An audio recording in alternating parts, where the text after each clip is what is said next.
AI is the premier emerging technology of the 21st century. Without AI, many of the other things that we think about as emerging technologies really cannot take place. For example, IoT devices collect data, but without running AI over that data, you're not getting any benefits. Autonomous vehicles need AI to actually be able to drive on the roads. It is impossible if a business wants to survive for it not to have a plan to understand AI and deploy AI safely, ethically, and responsibly.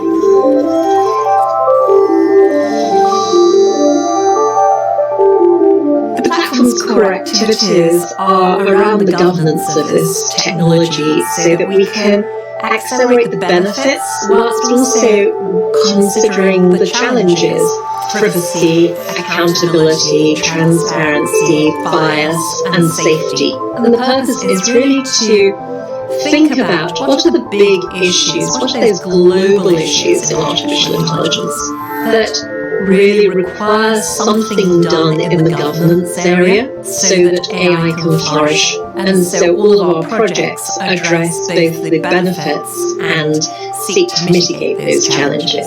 So we have a project called Empowering AI Leadership. The idea behind this is that companies do not, on the whole, know enough about artificial intelligence and the impacts for good and ill that AI might have on their company. We have created 12 modules which help boards of directors to really have proper oversight of the use of artificial intelligence and be able to guide the C-suite to think about putting in the relevant guardrails for the use of AI.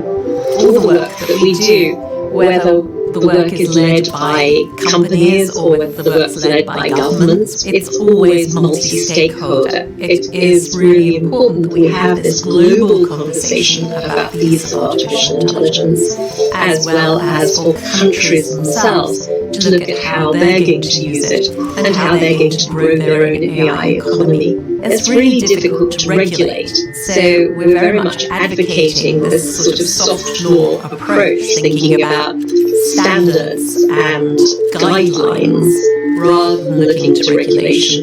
The Forum has this unique opportunity to work with everybody across the globe.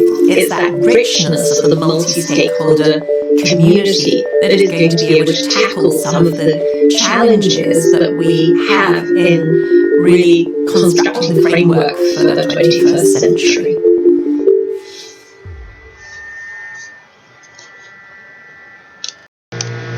A lo que esta autora se refiere con social guidance es básicamente lo que se conoce como Corporate Social Responsibility, que es una de las normas que se establece en ISO, particularmente la norma 26000. Como lo menciona aquí Tharp Jennifer, Shaduri Rosenji Bey, que presentan este documento en el Congreso Global de 2008 en Denver, Colorado. Es decir, companies have believed for years that their only responsibility was a financial one, maximizing value for shareholders. Corporate social responsibility is a new idea, one in which the corporate sector incorporates social and environmental concerns in its strategies and plays a more responsible role in the world. If properly understood and executed, CSR is a win-win strategy that benefits the company as well as society. La ISO 26000, elaborada en 2010, es básicamente una norma elaborada por una federación internacional conformada por distintos organismos de distintos países de todo tipo. Buscó preparar unas normas que sirvan de guía para la responsabilidad social que deben de tener las compañías, particularmente cuando se dedican al comercio internacional. El documento en sí está escrito en inglés y necesita ser traducido al español. La traducción que ofrece las normas al español necesitan revisarse de alguna manera porque gran parte de los trabajos de traducción en la actualidad se hacen con inteligencia artificial y para hacer las correcciones se necesita la intervención del ser humano. Según algunos expertos en español que se dedican al análisis de estos aspectos, la responsabilidad social es parte de la prospectiva y gestión de las organizaciones públicas y privadas. Estas perspectivas tienen que ver con lo que se denomina empresa verde o aspectos de sostenibilidad y responsabilidad social para las empresas públicas y para las empresas privadas. En los países de habla hispana se enfocan situaciones particulares que vinculan a los ejecutivos con los consumidores, cuyos temas principales son gobierno corporativo, derechos humanos, prácticas laborales, medio ambiente, prácticas operacionales, asuntos de consumidores, participación activa. Por su parte, lo que sustenta la sostenibilidad empresarial son estrategias sobre clima y ecoeficiencia, responsabilidad social empresarial, el gobierno operativo, código de ética, grupos de interés, reputación, responsabilidad ambiental y sistema de gestión.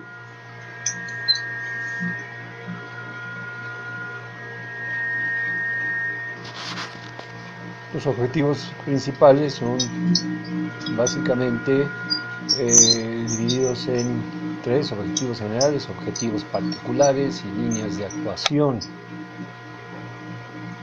Hay elementos externos y hay elementos internos que afectan muchas de estas políticas, entre ellos cuestiones como política ambiental de la empresa, ética profesional, preparación y atención de las emergencias ambientales, certificación del sistema de gestión medioambiental, defensa de los derechos humanos, obviamente desde la perspectiva del español. Sin embargo, cuando se revisa el vocabulario en inglés, se observa que en los documentos en inglés se enfocan otras cosas distintas. Por ejemplo, lo que se enfoca principalmente es la competitividad como uno de los aspectos sobresalientes de la responsabilidad social corporativa.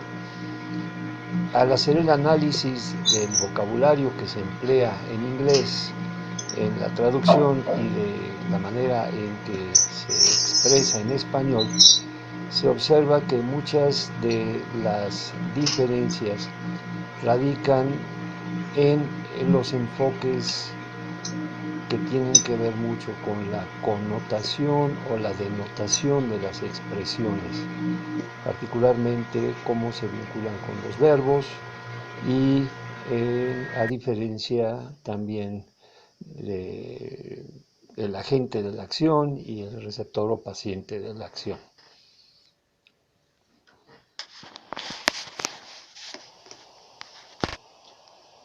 Para poder observar estas diferencias, es necesario consultar, en el caso del inglés, particularmente un corpus bastante completo que nos permita saber más o menos en dónde radican esas diferencias denotativas y connotativas con los términos que queremos ver, especialmente en lo que se refiere a los auxiliares verbales, que son los que manejan los aspectos éticos y deónticos de la lengua.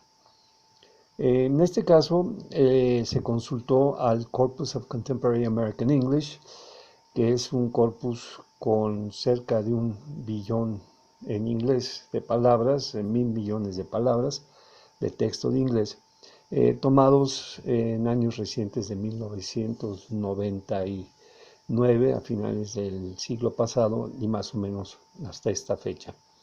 Se buscaron las estructuras de los modales, particularmente aquellos que podían en un momento dado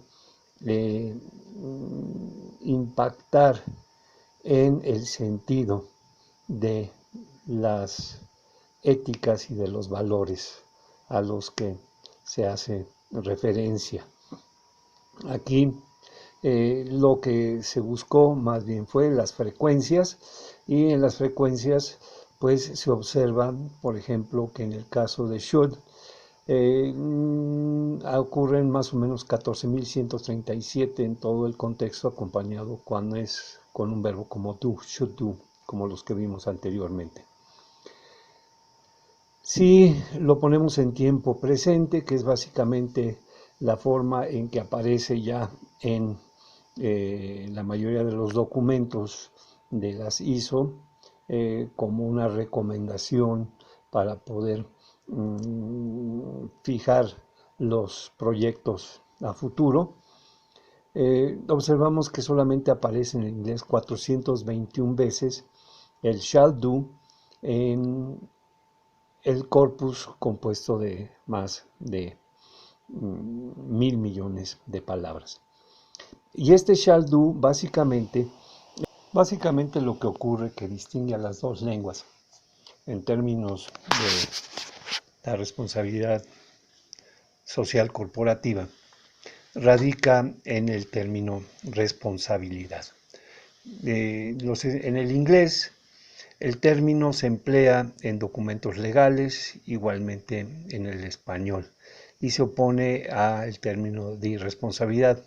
Sin embargo, en el caso del inglés, su connotación positiva más o menos corresponde a la del español, que es equidad o equity, mientras que en lo negativo son distintos.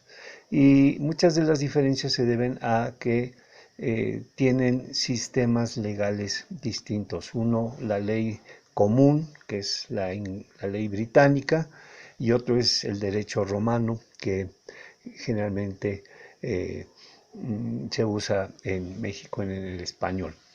El término que rompe el campo es el término en inglés liability, mientras que casi todo lo que se clasifica como negativo en términos de responsabilidad, en el caso de los Estados Unidos es sujeto de una acción legal y de una demanda. Y esta demanda obviamente pues tiene distintos grados de importancia, por ejemplo el fraude, la negligencia, la mala administración, la mala conducta, la conducta indebida, la fechoría. En realidad el problema de connotación es que en el caso del inglés la responsabilidad social solamente se puede demostrar a través de un juicio legal donde se acusa a las compañías por haber cometido un tipo de falta de irresponsabilidad, o sea, liability. Mientras que lo que está proponiendo el español es, a diferencia, algo más bien relacionado con la equidad y no con los aspectos negativos del término responsabilidad corporativa social. Entonces aquí el problema es ese, el problema en la traducción consiste en que una connotación en el inglés es de tipo negativa, mientras que en el español la connotación que tiene la palabra responsabilidad es de carácter positivo. La diferencia la marca el uso del modal, shall. Se usa muy poco en inglés porque casi todo el sistema legal va orientado hacia castigar a los infractores, mientras que en español se está pensando probablemente en un ámbito idealizado de cómo deberían ser las cosas. En fin, esto hay que tener cuidado en la traducción y es una parte muy importante porque implica distintas interpretaciones del mismo documento. Bueno, eso es todo.